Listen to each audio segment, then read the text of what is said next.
Big Techs estão totalmente aliadas ao extremismo, a pessoas que têm esse pensamento de que a liberdade de expressão é irrestrita, independente se é uma mentira, que pode acabar manipulando pessoas e até matando, como foi na Covid, não é mesmo?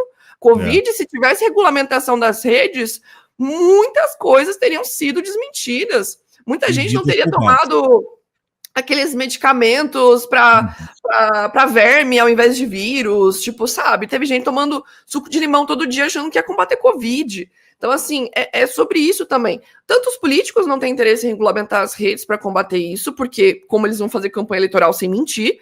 E segundo, como que as Big Techs vão regulamentar se elas lucram com isso? Se a desinformação gera dinheiro. Quanto que vocês acham que a Meta não ganha com esses vídeos do Nicolas Ferreira? Sabe, com esses engajamentos? Por que eles vão querer melhorar as diretrizes deles para impedir que vídeos do Nicolas Ferreira viralizem, por exemplo, se eles lucram com isso? Se é o que mexe o algoritmo deles, é a desinformação, é a mentira, é essa conspiração, é esse sentimento do que não te contaram, do que esconderam. Então, assim, eu acho que sobre a questão do INSS que você me perguntou no começo, é muito também sobre olhar por esse lado, que o que aconteceu agora com o INSS do Nicolas Ferreira vai acontecer de novo. E o que nós estamos fazendo para se preparar para quando acontecer de novo? O que a SECOM está fazendo para se preparar para isso novamente? O que está sendo mobilizado ali? Porque sabe o que eu espero, honestamente? Que dentro dessa equipe da SECOM, que eu acredito que deva ser muito difícil lidar com tudo isso, porque eu sou publicitária, então eu me coloco no lugar deles para estar se preparando o tempo inteiro para essas bombas que acontecem, de tipo, eles realmente sentarem num grupo e falarem, gente, vamos analisar esse produto? Vamos analisar o que está sendo feito disso daqui e como que a gente vai combater esse tipo de guerra aqui? Como que nós vamos nos armar para não ficar só na defensiva toda vez? Para, tipo, aparecer uma pauta e a gente pensa, pô, o Nicolas vai fazer vídeo sobre isso de novo. Vamos fazer um vídeo massa, uma campanha massa antes, explicando esse tipo de coisa, educando o povo. Ou talvez, além, você começar a fazer realmente coisas envolvendo educação digital.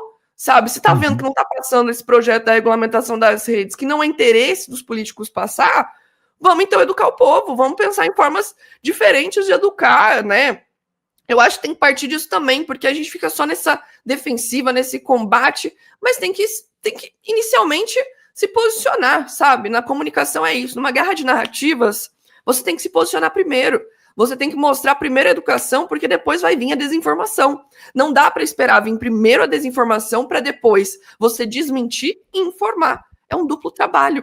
Todo mundo que já lidou com quem caiu numa desinformação sabe o trabalho que é você chegar nessa pessoa e falar, cara, o que você acreditou não é verdade. Porque depois que vira crença, gente, que você acredita naquilo, é difícil alguém martelar e falar, ei, você acreditou numa mentira.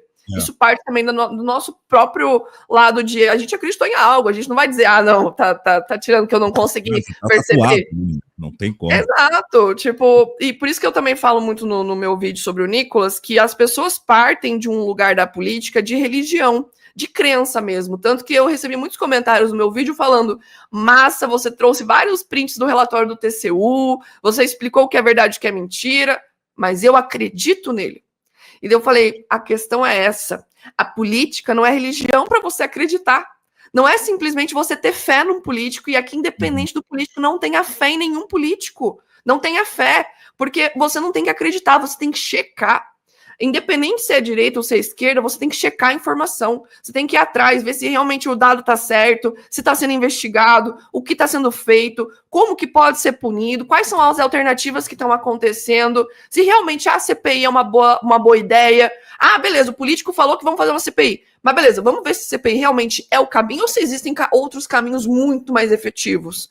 É isso. Parar de ter fé em político. Parar de achar que político é que nem pastor e você é uma ovelha, que você tem que seguir aquilo ali e apenas ter fé, sabe? Como se Nicolas fosse Deus que agisse por meios misteriosos e você não pode questionar aquilo. Não, cara. Tem que questionar, tem que pesquisar, tem que ir atrás e tem que continuar encontrando, porque o Nicolas falou disso semana passada. Mas agora tá tendo outras atualizações que não dá para esperar alguém trazer essa informação, tem que procurar, tem que checar, tem que ir nos jornais, tem que ir nos relatórios, tem que procurar essas informações e acompanhar canais como, por exemplo, o DCM, que também traz essas informações, se manter atualizado, porque daí você não cai em mentira, você não cai em desinformação. Quando você está o tempo inteiro se nutrindo com informação, procurando em diferentes canais, tipo, Vou ver hoje o DCM, mas também vou ver a CNN para dar uma comparada o que a mídia hegemônica está falando e o que está falando aqui. E ver se realmente é isso mesmo. Tirar senso crítico das pessoas, porque educação digital se faz assim, é mostrando, comparando o que a mídia hegemônica está falando e o que a mídia alternativa está trazendo também. O que a mídia alternativa traz que a mídia hegemônica esconde. Então envolve também muito isso, sabe? Por que toda a mídia hegemônica comprou muito bem essa narrativa do Nicolas do nada? Começou todo mundo a comprar o mesmo discurso. Porque, de primeiro, não checaram. Diferente das mídias alternativas, que eu vi o DCM também fazendo isso, que checaram e falaram, ei, calma aí. A gente checou aqui as coisas, a gente trouxe para vocês a informação, a mídia só foi no que ele falou. Porque a mídia é burguesa, né, gente? A mídia tem interesse, a mídia hegemônica tem interesse, sim, de manter essa narrativa, porque se beneficia com uma mentira, com a desinformação, né? Diferente da gente que parte dessa comunicação alternativa, que a gente não se beneficia com a mentira, sabe? A gente quer trazer a verdade para a pessoa, a gente quer trazer a informação e o senso crítico, porque nós nos importamos com isso. Mesmo que não dê visualizações, likes, curtidas, a gente tem compromisso com a verdade. Essa é a diferença. Eles não, eles até falam lá, eu tenho compromisso com a verdade. Tem não. Se as pessoas checarem tudo que foi colocado ali, a maioria não é verdade. Então é importante isso, por isso que eu falo bastante dessa questão da política ter virado uma religião, das pessoas simplesmente terem fé em político e não checarem, simplesmente acreditarem. Não se acredita em político, entende? Eu sempre falo isso, quando eu paro dessa coisa da comunicação, você não acredita em político, você checa tudo que ele fala. Ele tem propostas, tal, beleza, você vai ver então o projeto de governo dele. Ele foi eleito, show, o que ele tá fazendo agora? É checar, não é simplesmente acreditei. E isso é importante para não cair nessa questão de fé religiosa, de achar que um político é um messias e que a crítica a esse político vai virar uma blasfêmia, entende? Então é isso. E a questão da pós-verdade, por que o vídeo do Nicolas faz sentido? Porque não é o que é o que parece. As pessoas gostam do rosto, da voz, da entonação, do roteiro, da produção, do audiovisual, mesmo que não seja verdade. Mas não é o que é numa era de pós-verdade. É o que parece. Então é isso, né? E aí, Carolina, quando você toca nesses pontos todos, a gente está aqui, você está por meia hora trazendo luz, sendo um farol na escuridão desse pântano das fake news, mas lá no Kawaii, por exemplo, o que está estourado agora é a seguinte fake news, e a forma como ela é toscamente produzida é que me pega, né? É claro que eu não vou rodar aqui, não vou dar essa visibilidade para eles, mas dizendo que a Janja foi parada nas viagens internacionais agora com mala, com dinheiro na mala, né? Aí são imagens sobrepostas de banco de imagens de uma mala com dinheiro, né? Uma foto da Janja depois vem por cima, uma IA dela, né? E aí a coisa é tão tosca, mas você vai ver, tá cheio de visualização, comentários, e aqueles comentários do tipo, do meme aquele da vozinha vendo a formiga tocar o saxofone, diz, nossa, Deus é maravilhoso, aquele, né? E as pessoas acreditam. Isso é trágico, né? É trágico. É um iletramento digital. E aí você tocou no Nicolas. O Nicolas como personagem. E parece que ele ocupou esse lugar. O que me pega muito, apesar de ser jovem e de ter uma linguagem jovem, o Nicolas, ele consegue ser absorvido por diversos perfis. Né? Os idosos acompanham muito o Nicolas. Eu estou falando agora empiricamente. Eu fiz uma viagem na semana passada, bem no dia que estourou a coisa do vídeo dele, e fui para. Eu moro no norte do Rio Grande do Sul aqui, e fui para a capital, Porto Alegre. Peguei o ônibus de viagem. Do meu lado vinha uma senhora que eu tive que pedir para ela em determinado momento, dizer, ou a senhora bota o fone de ouvido ou para de ouvir, porque está me incomodando. Não só porque o som estava alto, né? Como era incessantemente Nicolas Ferreira. Era assim, a verdade que eu vou te contar. Vem comigo, não sei o que, babá, e aquele vídeo ficava replicando.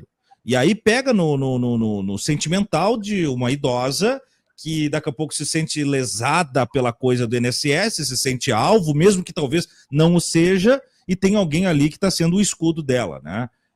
Ele pega muito bem. Ele é o veneno. A esquerda tem alguém para ser o contra-veneno? É complicado porque o Nicolas fez essa construção de imagem dele há muito tempo. Eu acompanho o Nicolas ali desde 2019, 2020, quando ele começou a criar conteúdo nas redes sociais, focando na campanha política mesmo, quando ele era vereador ainda de Minas, e ele criava esses debates nas redes sociais. E a construção de imagem dele foi muito longa. Então, é difícil, porque na esquerda nós temos pessoas que são bem combativas a ele dentro do Congresso. Tem a Samia Bonfim, tem a Erika Hilton, são pessoas que estão batendo de frente. Mas eu acredito que nessa construção do Nicolas, desse garoto jovem, enérgico, como foi com o Collor, sabe? Eu vejo a construção de imagem do Nicolas muito como foi com o Collor, de ser esse rosto jovem, enérgico, que vem com tudo aí para assumir como presidente, para ocupar o lugar desses marajás, entendeu? Uhum. Então eu vejo muito essa construção que fizeram do Nicolas muito assertiva para atrair realmente esse público que você falou. Porque quando você pergunta para algumas pessoas por que elas votaram no Collor naquela época, muitos vão falar, minha avó, minha mãe, votou porque ele era bonito. Porque ele parecia jovem. Porque a Globo colocava ele andando de jet ski. Ele parecia muito jovem, ele parecia que vinha com muita energia para a política, diferente de todos os presidentes que tinham tido antes, né? Os da época da ditadura, né? E tudo mais, que já eram mais de outra idade e tudo mais. Então, qual que existe uma conexão dessas pessoas que são geralmente mais 50 que gostam do Nicolas? Ele representa uma juventude da política. Essas pessoas estão cansadas já da velha política que eles vêm do tomar lá da cá, e o Nicolas parece algo novo. Aquele que vem anticorrupção, que também vem como um caçador de marajás, sabe? Com toda essa ótica mais reproduzida, um novo produto igualzinho a como era aquele do passado. Então, ele é essa pessoa. Eu acredito que temos que ter dentro do nosso espaço construção dessas pessoas também. Perceber quais são essas pessoas que talvez hoje sejam vereadores, vereadoras, que estão nesses espaços, como o Nicolas também esteve lá atrás, nesse lugar de vereador, e foi crescendo, viram um potencial nele dentro do bolsonarismo. Então, talvez exista, sim, essas pessoas dentro do nosso campo. Existem grandes figuras fortes e que talvez precisem dessa construção de imagem. Mas um erro que eu vejo muito no nosso campo é que muitos de nós, dos partidos, digamos assim, deixa para fazer essa construção de imagem muito próximo de eleições, enquanto a direita fica, percebe, o tempo inteiro fazendo construção de imagem. É coisa de INSS, é coisa de Pix, eles sempre levantam os seus heróis o tempo inteiro, e eles têm seus heróis, eles constroem essa estética heróica em cima de Nicolas e outros que vão surgindo. Uhum. E nós não temos muito isso no nosso campo, concordam? De construir os nossos heróis. Pelo contrário, eu observo um contrário disso. Eu observo que nós batemos muito nos nossos heróis dentro do nosso campo, diferente da direita, que tá ali, independente do que aconteça com o Nicolas, eles vão blindar esse herói. Eles vão falar, não, vocês estão batendo no maior de todos que temos, já no nosso campo, por sermos muito críticos, por termos muitas análises, e isso não tá errado, isso tá certo. Nós temos muitas críticas também aos nossos heróis, entre aspas, sabe? Então, eu acho que isso também acaba baixando um pouco e alavancando também o lado de lá, que se mantém muito sólido.